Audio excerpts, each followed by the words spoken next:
let's look at the climate change and its coping capacity. When we talk about Africa, how African continent is able to cope with climate change.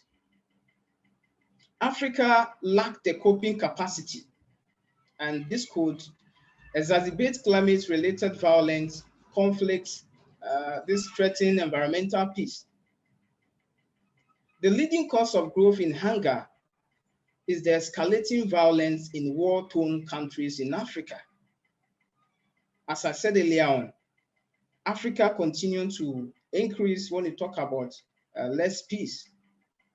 And this is consequently climate change. This has compounded by climate change-related shock, notably droughts. So Africa is one of the most vulnerable continents to climate change and climate variabilities. And this situation aggravated by the interaction of multiple stress, which is occurring at various levels and has lower adaptive capacity. So if you look at the African region, there are less available resources to alleviate the impact of climate change. In the Sub-Sahara African regions alone, there are about 122 million people at the risks in the region, which has the third highest water-related risks as well. And this is threatening the livelihood and the security of the people in the region. Now let's look at climate change mitigation and its adaptation in the African continent.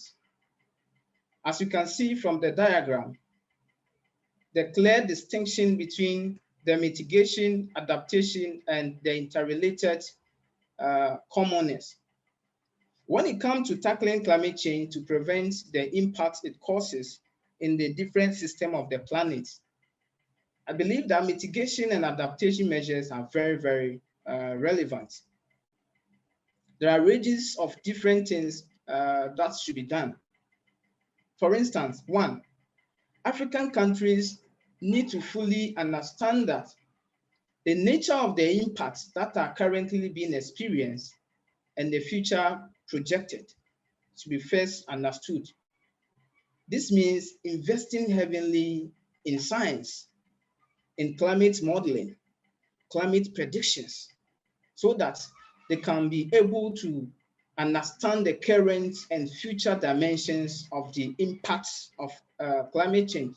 So we need planning, not only at the national level, but also at the sub-national and then local levels as well. Quite frankly, also, Africa needs to intensify their advocacy. Why? So that they can attract finance, the technology, the capacity building resources from the developed countries to enable them implement their plans, such as supporting sustainable forestry. As you can see from the diagram, green infrastructure and strategic resource management.